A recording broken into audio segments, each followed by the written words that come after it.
അയാൾ ആ രഘു ജയിലിൽ പോയതിനു ശേഷമാണ് ഞങ്ങളുടെ ജീവിതത്തിലേക്ക് ശിവദാസച്ചൻ വരുന്നത്.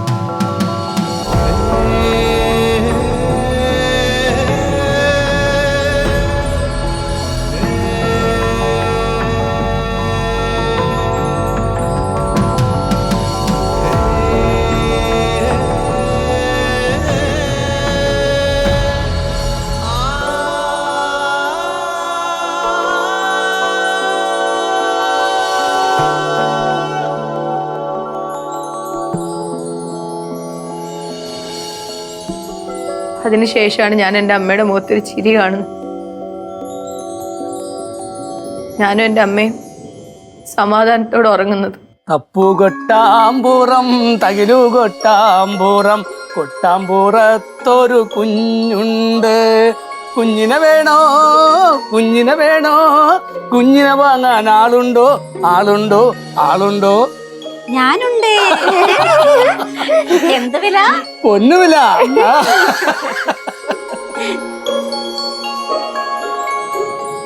ചേച്ചി എന്നോട് എപ്പോഴും ചോദിക്കാറില്ലേ എനിക്ക് ഗവൺമെന്റ് ജോലി വാങ്ങണമെന്ന് എന്താ ഇത്ര വാശിയെന്ന്?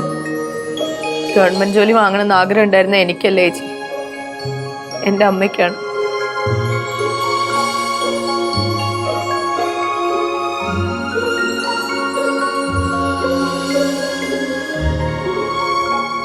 അയാൾ അമ്മയെ ഒന്നും ചെയ്യാൻ സമ്മതിക്കില്ലായിരുന്നു.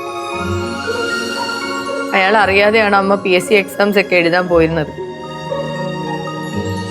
എങ്ങാനും അയാളത് അറിഞ്ഞ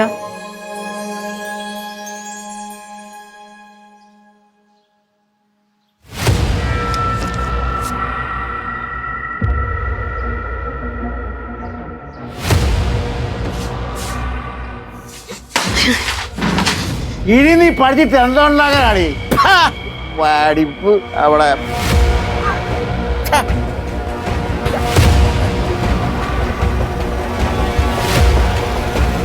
എന്തോ കേസിൽ പെട്ട് ജയിലിൽ പോയതിനു ശേഷമാണ് അമ്മ പിന്നെ എക്സാം എഴുതാൻ തുടങ്ങിയത്. അമ്മ എക്സാം എഴുതാൻ ഏറ്റവും സപ്പോർട്ട് ചെയ്തിരുന്നത് ശിവദാസച്ചനാണ്. സരസ്വതി, നീ ചായ കുടിച്ചിട്ട് പഠിക്കാം.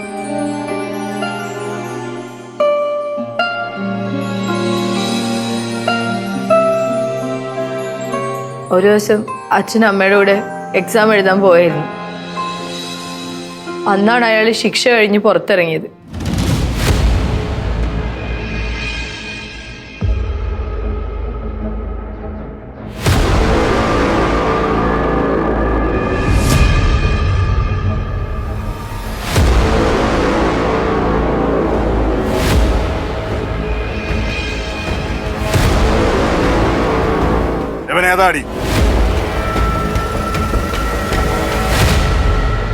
ഞാൻ ജയിലിൽ പോയപ്പോ നീ വേറെ പൊറുതി തുടങ്ങി.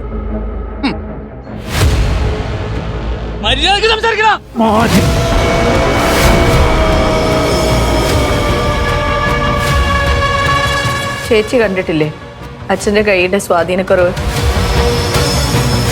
അത് അമ്മ പറഞ്ഞാൽ ആക്സിഡന്റ് ആയതൊന്നുമല്ല,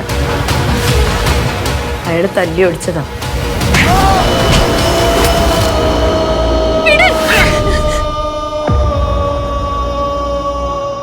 അതിനുശേഷം അയാൾ പിന്നെയും കേസിൽ പെട്ട് ജയിലിൽ പോയി. അതിനുശേഷം പിന്നെ ഞങ്ങൾ ആ നാട്ടിൽ നിന്നില്ല.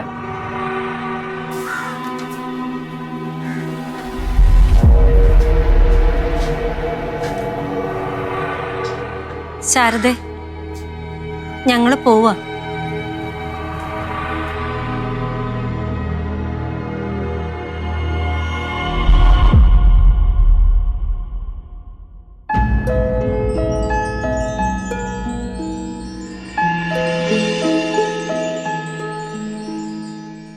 അമ്പിളി പോട്ടെ.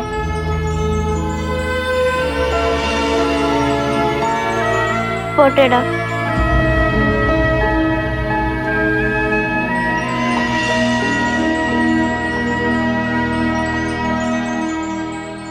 നന്നായിട്ട് പഠിക്കണം. അച്ഛനും അമ്മേനെ പൊന്നു പോലെ നോക്കണം.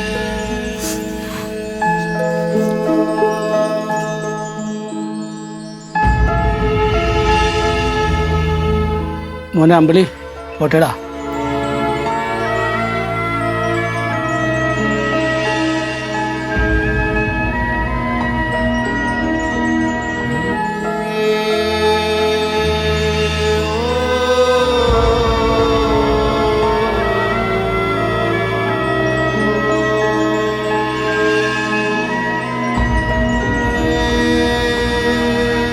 അമ്മ PSC എഴുത്തൊക്കെ നിർത്തി അച്ഛൻ്റെ കാര്യങ്ങൾ ശ്രദ്ധിക്കാൻ തുടങ്ങി.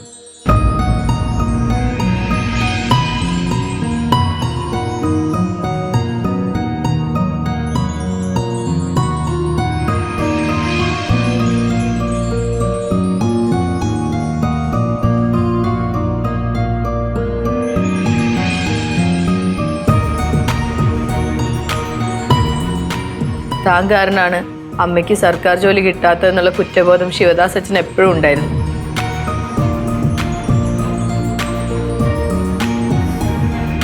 മോളെ, ഞാൻ കാരണം മോളുടെ അമ്മയുടെ ഗവൺമെൻറ് ജോലി എന്ന് പറഞ്ഞ ആഗ്രഹം നഷ്ടപ്പെട്ടത്. മോള് അച്ഛൻ്റെ അമ്മയുടെ ഒരു ആഗ്രഹം സഹായിച്ചു തരുമോ? മോളൊരു ഗവൺമെൻറ് ജോലിക്കാരി ആവുമോ? ആവാ അച്ഛ.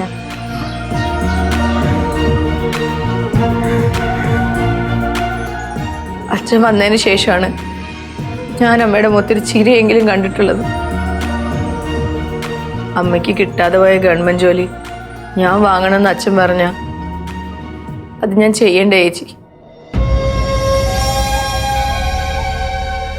അതുകൊണ്ടാ ചേച്ചി ഞാൻ ഇത്രയും കിടന്ന് കഷ്ടപ്പെട്ടത്.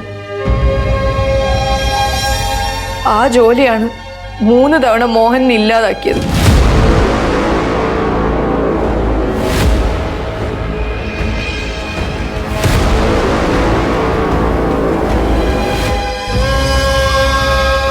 കുറേ വർഷം അയാളെപ്പറ്റി ഒരു വിവരം ഉണ്ടായിരുന്നില്ല. പിന്നെ ഒരു ദിവസം എവിടുന്നോ എൻ്റെ നമ്പറൊക്കെ തപ്പിപ്പിടിച്ച് അയാൾ എന്നെ വിളിച്ചു.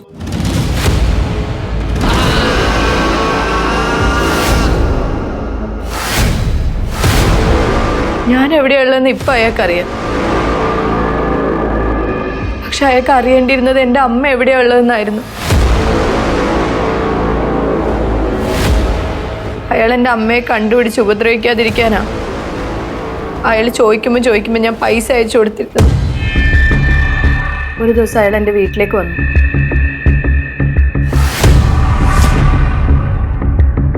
അയാൾ എൻ്റെ അമ്മയെ നേരിൽ കണ്ടു. അമ്മയെ നേരിട്ട് കണ്ട സ്ഥിതിക്ക് അയാൾ ഇനിയും വരും. അതാണ് അമ്മയും അച്ഛനെയും ഞാൻ വീട്ടിലേക്ക് മടക്കി അയച്ചത്. അയാൾ ഇനിയും എൻ്റെ അമ്മയെ തേടി വരും. അയാൾ എൻ്റെ അച്ഛനും അമ്മയും വെറുതെ വിടില്ല. എനിക്ക് പേടിയാ ചേച്ചി. ഇതെങ്ങനെ പറയണം എല്ലാവരോടും എനിക്ക് അറിയില്ലായിരുന്നു. അതാ ഞാനൊന്നും പറയാതിരുന്നത്.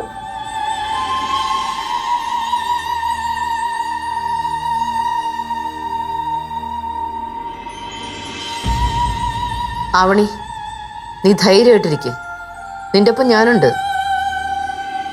മോഹനും വക്കീലും വരട്ടെ, അവരെ ഞാൻ കോടതിയിലിട്ട് വറക്കും. നിന്റെ എക്സാം റിസൾട്ട് വന്നോ? വന്നിട്ടില്ല മാഡം. നിനക്ക് ജോലി കിട്ടുമോ അവിടെ? നീ നിറവേറ്റാൻ പോയത് നിന്റെ മാത്രമല്ല, നിന്റെ അച്ഛൻ്റെ അമ്മയുടെ ആഗ്രഹം. നിനക്ക് കിട്ടിയില്ലെങ്കിൽ പിന്നെ വേറെ ആർക്ക് കിട്ടാനാ? ആ, നീ ബാക്കി പറ. പ്രഗ്നൻ്റ് ആണെന്ന് അറിഞ്ഞിട്ടും ഞാനത് വീട്ടിൽ പറഞ്ഞില്ല എന്നുള്ളത് സത്യ. പക്ഷെ അതിൻ്റെ കാരണം അതെനിക്കറിയാം, സുധനോട് പറഞ്ഞിട്ടുണ്ട്. അമ്പിളിയാണ് എന്നെ കോച്ചിങ്ങിന് കൊണ്ടുവരുന്നത്. ഒരു ദിവസം എന്നെ അവനെയും ചേർത്ത് അത്രയും മോശമായിട്ടാണ് എന്നോട് പറഞ്ഞത്. നീ വലിയ നല്ല ചമയൊന്നും വേണ്ട. നീ നാട് മൊത്തം ഇവന്റെ കൂടെ നരങ്ങി നടന്നിട്ട് വയറ്റിലുണ്ടായിക്കൊണ്ടെന്ന് അതിന്റെ ഉത്തരവാദിത്തം ഞാൻ ഏറ്റെടുക്കണം. അയാൾ പറഞ്ഞതൊക്കെ മാഡത്തോട് പറയാൻ തന്നെ എനിക്ക് അറയ്ക്കുന്നു മാഡം. ഈ കുഞ്ഞ് ജനിച്ച ജീവിതകാലം മുഴുവൻ ഇതൊക്കെ കേൾക്കേണ്ടി വരുമല്ലോ എന്ന് ഓർത്തിട്ടാണ് ഞാൻ അബോർഷൻ ചെയ്യാൻ പോലും തീരുമാനിച്ചത്. ആ തെറ്റ് മാത്രമേ ഞാൻ ചെയ്തിട്ടുള്ളൂ മാഡം. അതിലൊന്നും ഒരു തെറ്റുമില്ല അവണി. ആരായാലും അങ്ങനെ ചിന്തിക്കൂ. നീ ധൈര്യമായിട്ടിരിക്കുക. ഈ കേസ് നമ്മൾ ജയിക്കും. നിന്റെ ആ മോഹനേട്ടനുണ്ടല്ലോ, അങ്ങേരുടെ മുഖംമൂടി ഞാനിവിടെ അഴിച്ചിടും. പിന്നെ അഞ്ജു, യശോദ, എല്ലാത്തിനും നമുക്ക് ശരിയാക്കാം. ആ അഞ്ജു ആണ് ഇവളെ ഏറ്റവും കൂടുതൽ ദ്രോഹിക്കുന്നത്. അതിന് പരിഹാരം ഉണ്ടാക്കാം. എന്തായാലും കോംപ്രമൈസ് ചർച്ച കഴിയട്ടെ. നീ ധൈര്യമായിട്ടിരിക്കാവണി. നിന്നെ ആരെന്ത് ഉപദ്രവിച്ചാലും, ഉപദ്രവിക്കണ്ട, ഒന്നും നോവിച്ചാലും നമുക്ക് ശരിയാക്കാം. നീ എന്നെ വിളിച്ചാ മതി. ഈ അഞ്ജുവിനെയൊക്കെ ഉണ്ടല്ലോ, നമുക്ക് വരച്ച വരയിൽ നിർത്താം. ഈ കേസ് നമ്മൾ ജയിക്കും. നിനക്ക് ജോലിയും കിട്ടും. പിന്നെ രഘു, നിന്റെ ബയോളജിക്കൽ ഫാദർ, ആ പ്രശ്നവും നമ്മൾ പരിഹരിക്കും.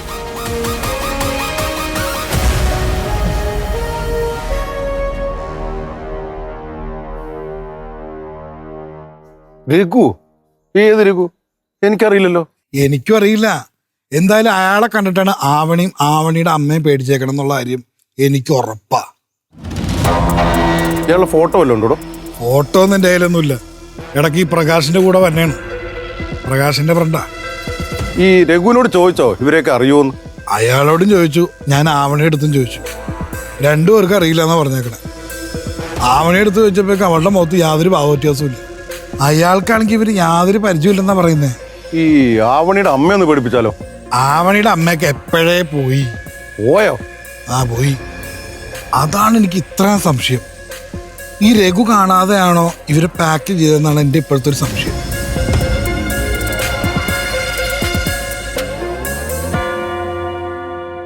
പ്രകാശ, നിന്റെ ആ കൂട്ടുകാരനോടെ? കൂട്ടുകാരനാ? ഏത് കൂട്ടുകാരൻ? ഇന്നലെ വന്നില്ല ഒരാള്? ആ, രഘുചേട്ടൻ. പുള്ളി വരും. പുള്ളി എൻ്റെ കൂട്ടുകാരനൊന്നുമല്ല, ഒരു സ്ഥലക്കച്ചവടമായിട്ട് പരിചയപ്പെട്ടതാ. ഈ രഘുചേട്ടന്റെ സ്ഥലം എവിടെ പ്രകാശ? പുള്ളിയുടെ പാലക്കാട്. ഈ പാലക്കാട് ഭാഗത്തുള്ള സ്ഥലം കച്ചവടം ചെയ്യാൻ എറണാകുളത്തുള്ള പ്രകാശിനെ തേടി വന്നാ? വക്കീലിന് ഇപ്പൊ എന്റെ റേഞ്ച് മനസ്സിലായില്ലേ? എന്നാ ഇനി രഘുചേട്ടൻ വരുമ്പോഴേ എന്നെ ഒന്ന് പരിചയപ്പെടുത്തുക. ഈ പാലക്കാട് നല്ല സ്ഥലമാണെന്ന് കേട്ടിട്ടുണ്ട്. എനിക്കവിടെ കുറച്ച് സ്ഥലം മേടിക്കാൻ താല്പര്യമുണ്ട്. വക്കീൽ ഇവിടെ കുറച്ച് സ്ഥലം കണ്ടിട്ടേ വാങ്ങാന്ന് പറഞ്ഞതല്ലേ? ഒന്നും വാങ്ങിച്ചില്ലല്ലോ. ആദ്യം അത് വാങ്ങും, എന്നിട്ട് മതി പാലക്കാട്. എടാ, എന്തായാലും അടുത്തോണം രഘുചേട്ടൻ വരുമ്പോ നീ ഒന്ന് പരിചയപ്പെടുത്തിക്കൂട്. രഘുചേട്ടൻ കുറച്ച് ദിവസം കഴിയുമ്പോൾ വരും. എന്തോ മോളുടെ ആവശ്യത്തിന് വേണ്ടി പാലക്കാട് പോയേക്കാം. വരുമ്പോ മുട്ടിച്ചേരാ. മോനാ, താൻ പറഞ്ഞത് ശരിയാടോ. ഈ രഘുവിന് എന്തോ ഒരു കഥ പറയാനുണ്ട്. അതാണ് പാലക്കാടുള്ള സ്ഥലം കച്ചവടം ചെയ്യാൻ കൊച്ചിയിലുള്ള പ്രകാശൻ. ഒന്നും അങ്ങോട്ട് ടാലിയാകുന്നില്ലടോ.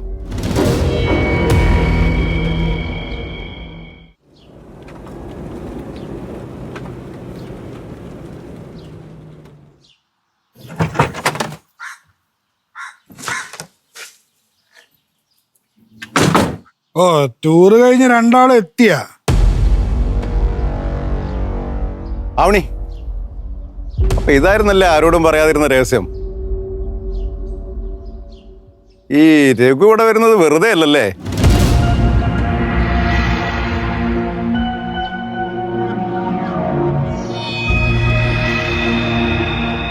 നിങ്ങൾ ഇന്നലെ മുതൽ തുടങ്ങിയതാണല്ലോ രഘു രഘു എന്നും പറഞ്ഞോണ്ട്. ഏത് രഘു? ഇയാളുടെ വാക്കം കേട്ട് നിങ്ങൾ ഇറങ്ങിയേക്കാണോ വക്കീലെ? ചേച്ചി, എനിക്ക് തോന്നുന്നതേ വക്കീൽ ആദ്യമായിട്ട് തോക്കാൻ പോകുന്ന കേസ് ഇതാണെന്നാ. പ്രത്യേകിച്ച് വാലും തുമ്പൊന്നും കിട്ടാത്തോണ്ട് രഘു രഘു എന്ന് പറഞ്ഞ് ഇറങ്ങിയിട്ടുണ്ട്. നീ ഒന്നും കാര്യമാക്കണ്ട ആവണി. തോക്കാൻ പോകുന്നതിന്റെ വെപ്രാളമായി കാണിച്ചു കൂട്ടുന്നേ. തോക്കുന്നതിന് തൊട്ട് മുമ്പ് വരെ ഈ ആത്മവിശ്വാസം നിങ്ങൾക്ക് നല്ലതാ. ശരി വക്കീലെ, കേട്ടു ബോധിച്ചു. ആവണി, നീ പോയി കുറച്ചു നേരം റെസ്റ്റ് എടുക്കും. ഇവരോടൊക്കെ സംസാരിച്ച സമയം കളയാൻ നിൽക്കാതെ. ശരി ചേച്ചി, ഞാൻ വിളിക്കാം. ശരി.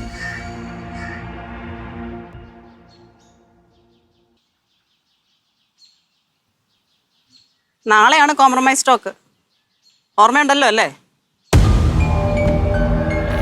ഒരു കാര്യം ഞാൻ പറയാം. തന്നെ ആലോചിച്ച് പറയുന്നതല്ല, ആ പിള്ളേരെ ആലോചിച്ച് പറയുന്നതാ.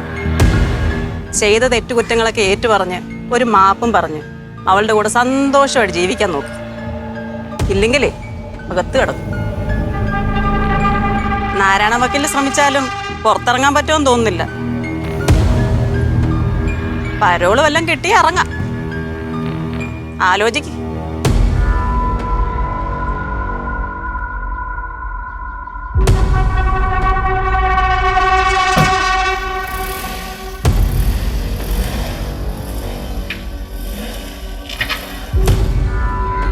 വക്കീലേ, അവള് പറയുന്നത് എന്താ കാര്യമാക്കണ്ടോ? പിന്നൊരു കാര്യം, നാളെ കോംപ്രമൈസ് ടോക്കിന് വരുമ്പോൾ ചാടിക്കയറി ഒന്ന് വിളിച്ച് പറഞ്ഞേക്കരുത്. വളരെ ശാന്തമായി സംസാരിക്കണം. കോംപ്രമൈസ് ആവണമെങ്കിൽ എനിക്ക് ഒരൊറ്റ കണ്ടീഷനേ ഉള്ളൂ. അത് വക്കീലിനെ അറിയാമല്ലോ. അതല്ല ഓക്കെ, അത് നമുക്ക് സംസാരിക്കാം. പിന്നെ താൻ പറഞ്ഞ രഘു, അയാളും ആവണിയും തമ്മിൽ യാതൊരു ബന്ധവുമില്ല.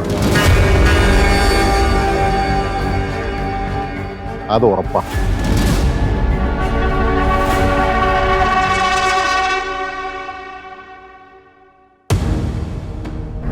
ഓ, വക്കീല് പെട്ടെന്ന് രഘു എന്ന് പറഞ്ഞപ്പോഴേ ഞാനൊന്ന് ഞെട്ടിയാവണി. ഇനി അങ്ങേര് വല്ല അറിഞ്ഞോന്ന് വിചാരിച്ചു. അതത്ര പെട്ടെന്നൊന്നും ആരും അറിയില്ല ചേച്ചി. അരുന്ധതി വക്കീൽ എന്തായാലും പറയില്ലല്ലോ. ഏയ്, അവള് പറയൊന്നുമില്ല. പിന്നെ കോടതിയിൽ ആവശ്യമാണെങ്കിൽ പറയും. ഇനിയിപ്പോൾ ആരറിഞ്ഞാലും കുഴപ്പമില്ല ചേച്ചി. പക്ഷെ എൻ്റെ അമ്മയെ അയാളിൽ നിന്ന് പ്രൊട്ടക്ട് ചെയ്യണം. അതൊക്കെ നമുക്ക് എന്തെങ്കിലും ചെയ്യാം. രഘുവിന്റെ പേരിൽ ഒരു കേസ് അങ്ങ് കൊടുത്താലോ? നിന്നെ വിളിച്ച് ഭീഷണിപ്പെടുത്തുന്നെന്നോ അല്ലെങ്കിൽ പണം ചോദിക്കുന്നെന്നോ ഒക്കെ പറഞ്ഞിട്ട്. അതൊന്നും വേണ്ട ചേച്ചി. അയാളെ അധികം പ്രകോപിപ്പിക്കാൻ പറ്റില്ല. ഈ എന്തിനാ അങ്ങേരെ ഇപ്പോഴും പേടിക്കുന്ന ആവണി? ഞാൻ കുട്ടിക്കാലത്ത് അയാളെ എന്തിനായിരുന്നു പേടിച്ചെന്നുള്ളത് മാത്രമല്ലേ ചേച്ചിക്ക് അറിയുള്ളൂ. അപ്പൊ ആ പേടിയല്ലേ ഇപ്പോ? അല്ല ചേച്ചി, ഞാനിപ്പോൾ അയാളെ പേടിക്കുന്നതിന് വേറൊരു കാര്യം കൂടെ ഉണ്ട്. മറ്റൊരു കാരണോ? അതെന്താ? അത് ഈ കേസിന് ആവശ്യം വരില്ല ചേച്ചി. പിന്നെ ഇത് അരുന്ധതി വക്കീലിനോടും പറയണ്ട. ഇതിന് മാത്രം രഹസ്യങ്ങളുണ്ടോ നിനക്ക് ആവണി? നിന്റെ ആ കുട്ടിക്കാലത്തെ കഥ കേട്ടപ്പോ തന്നെ ഞാൻ ആകപ്പാട് തകർന്നുപോയി. ഇത്രയും പ്രശ്നങ്ങളൊക്കെ താണ്ടി നിന്റെ കുട്ടിക്കാലം കഴിഞ്ഞിട്ടും നീ ഇത്രയും ബോൾഡായിട്ട് റിവോൾവ് ചെയ്തല്ലോ. വലിയ അതിശയം അത്, സമ്മതിക്കണം. അല്ല, ഇപ്പൊ നീ എന്തിനാ അങ്ങനെ വീണ്ടും പേടിക്കുന്നേ? അത് ഞാൻ ഒരു ദിവസം പറയാം ചേച്ചി. അത് പേടിക്കേണ്ട കാര്യമാണ്. ശരി, നിനക്ക് പറയേണ്ടപ്പോ നീ പറഞ്ഞാ മതി. ശരി, ഞാൻ വിളിക്കാം. Okay, by. ആരുമായിട്ടാണ് അടുത്ത പ്ലാനിങ്?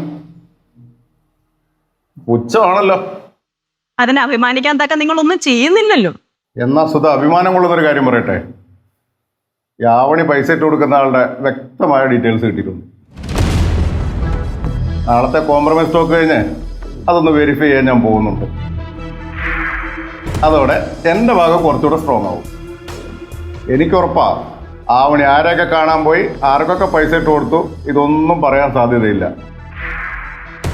ഇത് ഞാൻ തന്നെ കണ്ടുപിടിക്കും. പശുവും ചത്തു, മോരിന്റെ പുളിയും പോയി. വെരിഫൈ ചെയ്യാൻ നടക്കുക. ശരിക്കും നിങ്ങൾ വാദിച്ച കേസൊക്കെ ജയിച്ചിട്ടുണ്ടോ?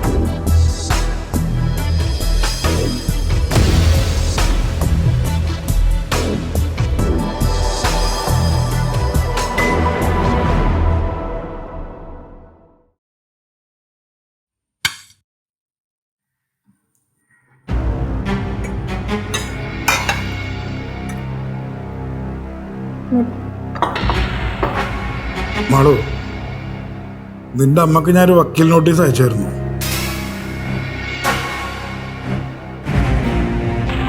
അറിഞ്ഞാണുമല്ലോ.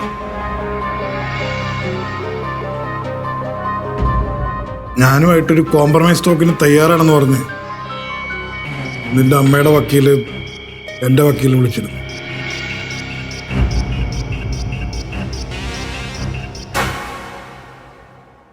അച്ഛൻ കോംപ്രമൈസിന് റെഡിയാണ്.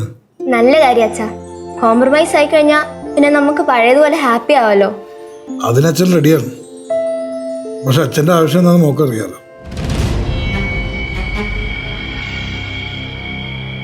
പ്രകാശ, കാര്യം നിനക്കും അറിയാം. നേരം വെളുക്കുന്നവരെ സമയമുണ്ട്. നിങ്ങളെല്ലാവരും കൂടെ അവളോട് കാര്യങ്ങൾ പറഞ്ഞ് മനസ്സിലാക്കി.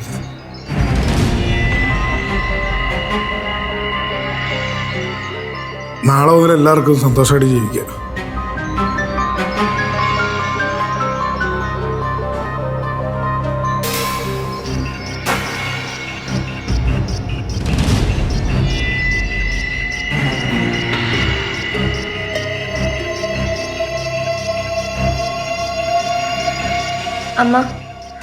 അമ്മ എനിക്ക് വാക്ക് തന്നതാ, നിങ്ങൾ രണ്ടുപേരും പിരിയില്ലെന്ന്. നാളെ നിങ്ങൾ വരുമ്പോൾ രണ്ടുപേരും ഹാപ്പി ആയിട്ട് വരണം. പ്രശ്നങ്ങളൊക്കെ തീർക്കമ്മ. ശരിയായിട്ടത്തി, കഴിഞ്ഞതൊന്നും മറക്കാൻ പറ്റില്ല എന്നറിയാം. പക്ഷെ പിള്ളേർക്ക് വേണ്ടി മറന്നൂടെ? അയാൾ വെച്ചിരിക്കുന്ന കണ്ടീഷൻ എന്താന്ന് നിങ്ങൾക്ക് അറിയില്ലേ? നാളെ അവിടെ ഏട്ടത്തിയുടെ വക്കീലുണ്ടാവുമല്ലോ, എല്ലാവരും കൂടി സംസാരിക്കുമ്പോൾ ചിലപ്പോൾ ശരിയാവും. അങ്ങനെ വരട്ടെ, അപ്പം നോക്കാം. എല്ലാം ശരിയാവും വാണിയമ്മ. എന്നിട്ട് വേണം വാണിയമ്മ പഴയ പോലെ എപ്പോഴും ചിരിച്ച മുഖത്തോടെ കാണാൻ. മിണ്ടാതിരുന്ന് കഴിക്കടി. ചിരിച്ച മുഖത്തോടെ കണ്ടാലും മതി.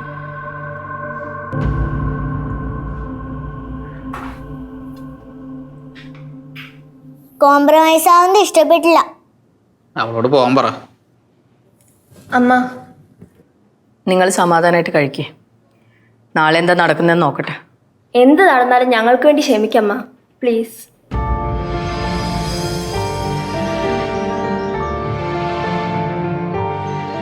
ഇതുപോലെ നിനക്ക് നിന്റെ അച്ഛനോട് റിക്വസ്റ്റ് ചെയ്യാൻ പറ്റുമോ? അതുപോലെ ഞാൻ പറഞ്ഞ കാര്യങ്ങൾ നിന്റെ അച്ഛനും ഓക്കെ ആണെങ്കിൽ എനിക്കും ഓക്കെയാണ്. അമ്മയ്ക്ക് ഡിമാൻഡ് ഉണ്ടോ? ഡിമാൻഡൊന്നുമില്ല. ഞാൻ ജോലിക്ക് പോവും, ഈ കുഞ്ഞിനെ ഞാൻ പ്രസവിക്കുകയും ചെയ്യും, അത്രേ ഉള്ളൂ. ഇതെല്ലാം നടക്കും വാണിയമ്മ. നടക്കട്ടെ മോളെ, അപ്പം നോക്കാം.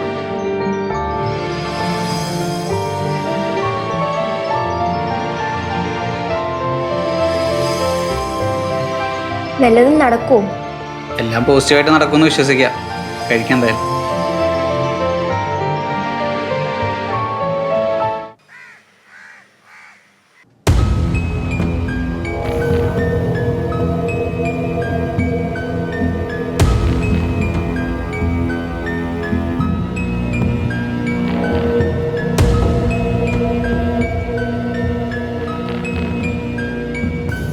പാതിരാത്രി ആരും കാണാതെ ആവണി ഇറങ്ങിപ്പോയെന്നാണല്ലോ മോഹൻ പറയുന്നത്. ആവണി ആരും കാണാതെ പോയതല്ലേ, പിന്നെ മോഹൻ എങ്ങനെ കണ്ടു?